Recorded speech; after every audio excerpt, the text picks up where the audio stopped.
Have you ever experienced the peaceful tranquility of strolling through the serene kingdom of Hyrule, only to be suddenly confronted by ghastly, ghoulish hands emerging from a vile puddle? These abominations, known as Gloom Spawns or Gloom Hands, are formidable enemies and tears of the kingdom. Dealing with them is neither easy nor cheap, but it can be done. Here's a guide on how to tackle them effectively. Firstly, it's important to note that while early on you might find the challenge of defeating these creatures enticing, the reality is that it's not worth it unless you have a significant number of hearts. The rewards they drop are valuable, but if your hearts are limited, the weapons obtained will only occupy precious inventory space. Hence, the primary tip when encountering Gloom Spawns early in the game is to run away. In most areas where they appear, they will eventually despawn after a certain period.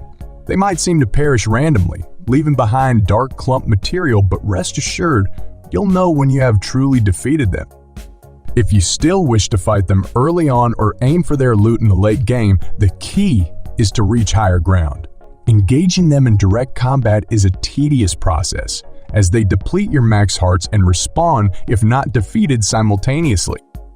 Instead, find elevated terrain they cannot climb and watch as they gather below, desperately attempting to reach you. This presents an ideal opportunity to unleash area of effect OE damage, particularly with Bomb Flower. Usually, 5 or 6 hits will suffice, and any remaining spawns can be easily dispatched with a bow. Alternatively, employing a magic rod with potent AO elemental damage, such as a Sapphire Staff, proves highly effective. Now, what follows may contain significant spoilers, especially if you're still early in the main story. Hence, if you prefer to discover it firsthand, this is your chance to turn back. Once you eliminate all the hands, your task is not yet complete. From the Gloom Spawns, a Phantom Ganon emerges, a fearsome foe capable of dealing massive damage if he strikes you. However, he can be relatively easy to evade.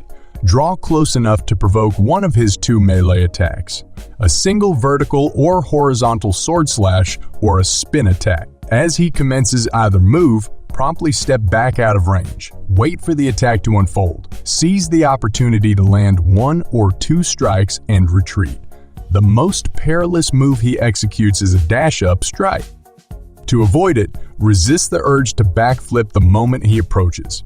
Instead, pause briefly until he prepares the slash, then execute the backflip maneuver. Keep an eye on the gloomy puddle surrounding him, as it restricts your melee proximity. Nonetheless, consistent attacks often cause the puddle to recede temporarily. When at a distance, the Phantom Ganon employs a bow to attack. If you can swiftly land a headshot before he releases an arrow, maintaining that range is viable. Otherwise, raise your shield and patiently await his return. In case he transforms into a puff of gloom and moves toward you to slash upon reforming, employ the same tactic as with the dash. Wait for the slash animation, then execute a backflip. Maintain this strategy, and eventually, Phantom Ganon will succumb, rewarding you with a Gloom Sword, a Demon King's Bow, and several Dark Clumps. The Gloom Sword boasts an impressive base damage of 41, but every strike with it diminishes your maximum heart count. Combining it with another weapon can negate this drawback, but it renders the sword fragile and prone to breaking after just a few swings. On the other hand, the Demon King's bows